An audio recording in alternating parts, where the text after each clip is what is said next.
Moms மேஜிக்கிற்கு உங்களை அன்போடு வரவேற்கிறேன். இன்றைக்கி நம்ம ஜப்பான் சிக்கன் எப்படி செய்கிறதுங்கிறத பற்றி பார்க்கலாம். சின்ன பிள்ளைங்களுக்கெல்லாம் ரொம்ப பிடிக்கும். இதை இன்றைக்கி திமோத்தி செய்ய போகிறான். இதுக்கு தேவையான பொருட்கள்: போன்லெஸ் சிக்கன், பால், பூண்டு, பச்சை மிளகாய், மிளகுத்தூள், கேஷ்யூ நட் அதாவது புல்லாங்குட்டை பருப்பு அல்லது முந்திரி பருப்பு. முதல்ல ஒரு கப்பு நிறையா மைதா மாவு எடுத்துருக்குறான்.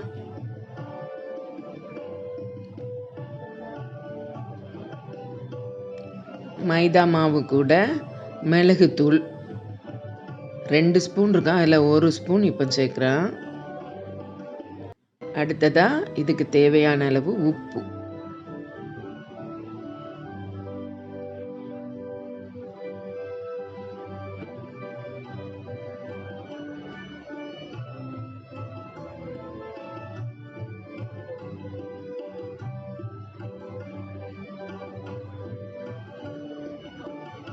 இது கூட தண்ணியை சேர்த்து மிக்ஸ் பண்ணணும்.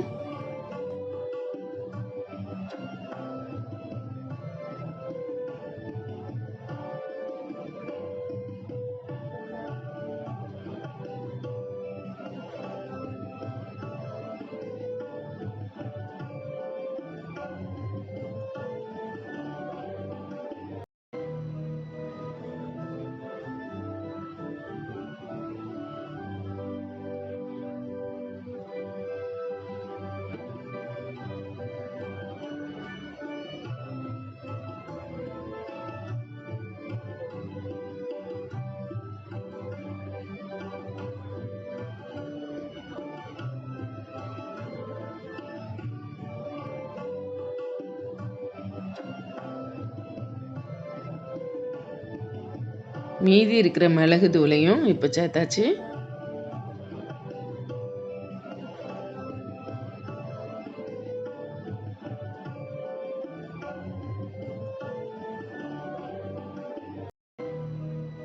கொஞ்சம் கொஞ்சமாக தண்ணியை சேர்த்து மிக்ஸ் பண்ணியாச்சு. இப்போ இந்த கன்சிஸ்டன்சி போதும். அடுத்ததாக இது கூட நம்ம சிக்கனை இப்போ சேர்த்துக்கலாம். போன்லெஸ் சிக்கன், இதை நல்லா சுத்தமாக க்ளீன் பண்ணிவிட்டு இப்போ இதையும் சேர்த்துக்கலாம். 1 கிலோ போன்லெஸ் சிக்கன்.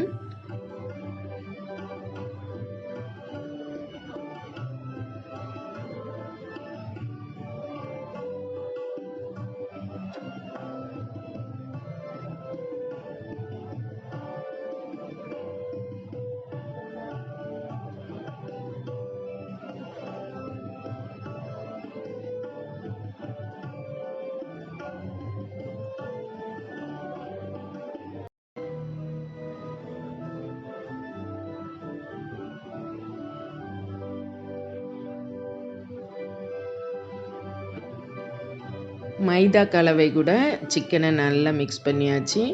இவ்வளோ போதும். இனிமேல் இதை பொரித்து எடுத்துக்கிடுவோம். சிக்கனை ஊற வைக்க வேண்டிய தேவையெல்லாம் இல்லை, உடனே பொரிச்சிடலாம். இப்போது ஸ்டவ்வை ஆன் பண்ணிவிட்டு கடாயை அடுப்பில் வச்சிடலாம். சூடான உடனே தேங்காய் எண்ணெயை சேர்த்துக்கலாம்.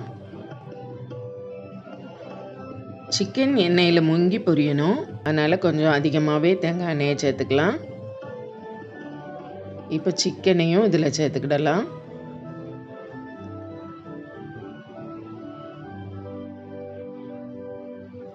உடனே கொஞ்சம் மிக்ஸ் பண்ணி விட்டுருவோம், அல்லது இந்த சிக்கன் பேனில் நல்லா ஒட்டிக்கிடும். அதனால் கொஞ்சம் மிக்ஸ் பண்ணி விட்டுட்டு மீதி இருக்கிற சிக்கனையும் இப்போ நம்ம சேர்த்துக்கலாம்.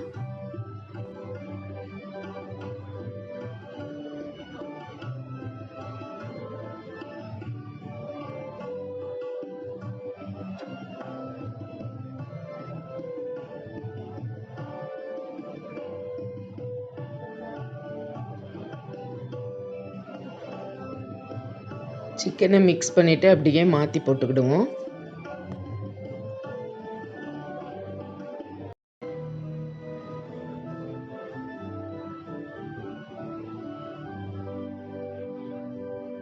சிக்கன் பொரிஞ்சிட்டு நல்லா. இப்போ அதை எடுத்துடலாம்.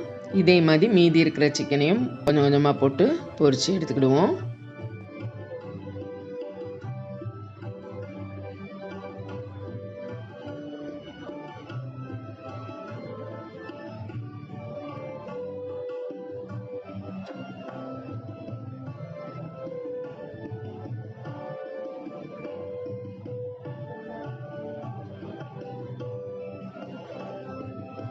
இப்போ முந்திரி பருப்பை மிக்ஸி ஜாரில் சேர்த்துடலாம். இதே நல்லா நைஸாக அரைச்சி எடுத்துக்கிடுவோம்.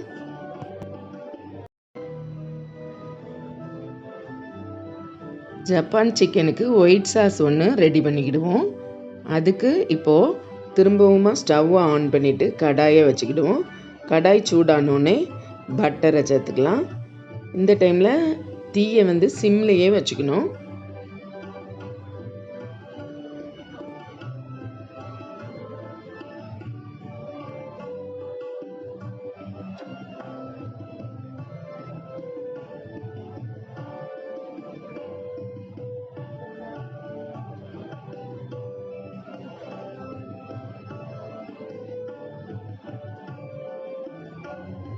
பட்டர் நல்லா மெல்ட் ஆகிட்டு இந்த டைமில் பொடிசாக கட் பண்ணி வச்சுருக்கிற பூண்டை இப்போ சேர்த்துக்குவோம். பூண்டு நல்ல டேஸ்ட்டை கொடுக்கும். அதனால் நான் கொஞ்சம் கூடுதலாகவே ஆட் பண்ணணுன்னாலும் ஆட் பண்ணிக்கலாம்.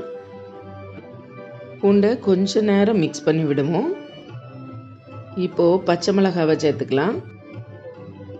4 அல்லது 5 பச்சை மிளகாய் சேர்த்துக்கிட்டா போதும்.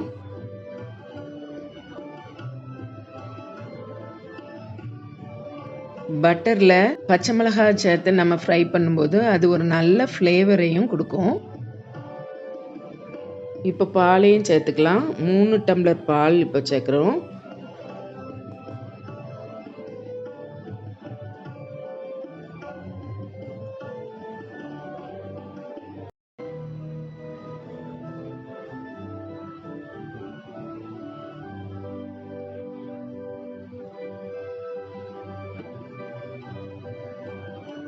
இப்போ தீயை மீடியம் ஃப்ளேமில் வச்சுக்கலாம்.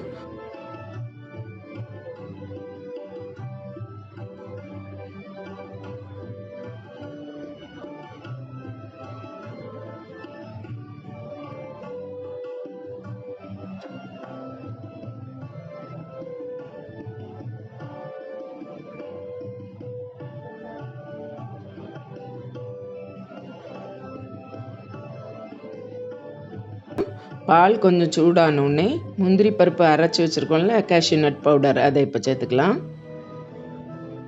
கேஷ்யூ நட் பவுடர் சேர்க்கும்போது தீயை குறைச்சி வச்சுக்கிடணும்.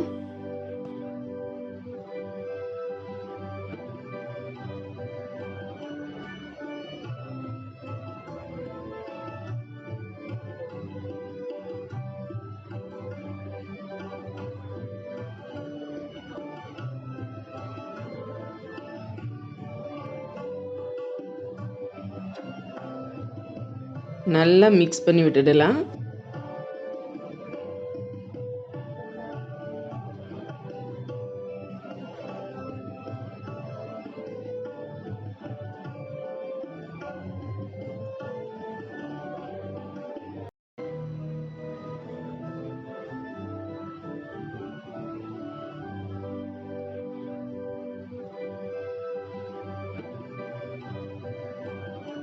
அடுத்ததாக 2 ஸ்பூன் சீனியை சேர்த்தாச்சு. அதையும் மிக்ஸ் பண்ணி விட்டுருவோம்.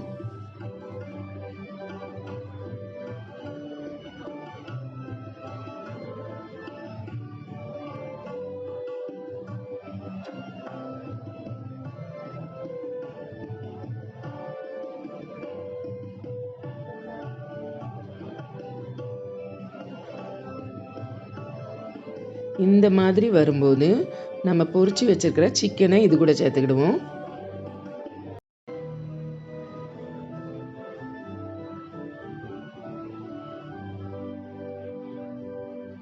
ஒயிட் சாஸ் ரெடி ஆயிட்டு தீயை லோ ஃப்ளேம்லேயே வச்சுட்டு சிக்கனை சேர்த்துக்கலாம். சாஸ் அல்லது மேலே தெரிக்கும்.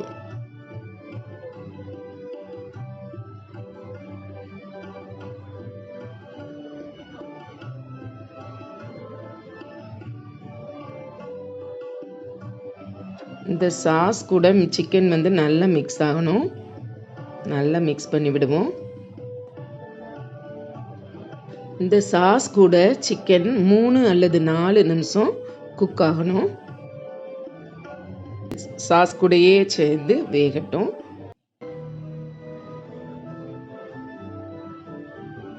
ஏற்கனவே நம்ம சிக்கனை பொரிச்சிருக்கோம். அப்போவே சிக்கன் நல்லா வெந்து தான் இருக்கும். அதனால் நமக்கு 3 அல்லது 4 நிமிஷம் போதும்.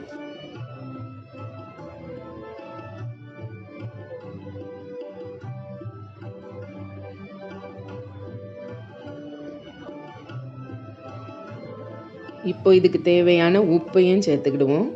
ஏற்கனவே நம்ம சிக்கன் பொரிக்கும்போது உப்பு சேர்த்துருக்குறோம். திமோத்தி இன்னைக்கு பண்ணது போன்லெஸ் சிக்கனில் பண்ணியிருக்கான். சிக்கனை போனோட பண்ணாலும் நல்லா தான் இருக்கும்.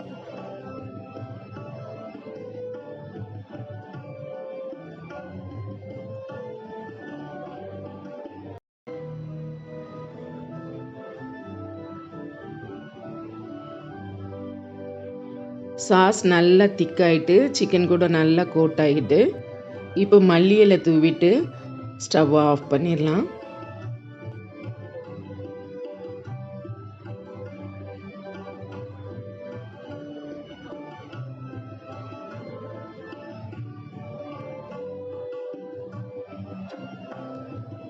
இது ஃப்ரைட் ரைஸ்க்கு, ஒயிட் ரைஸ்க்கு ரொம்ப நல்லாயிருக்கும்.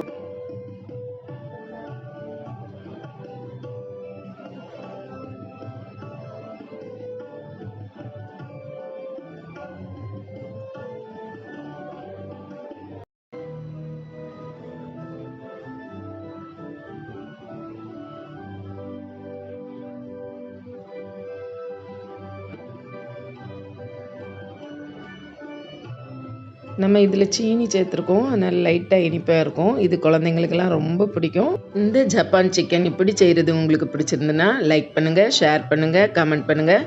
மாம்ஸ் மேஜிக் சேனலை சப்ஸ்கிரைப் பண்ணுங்கள்.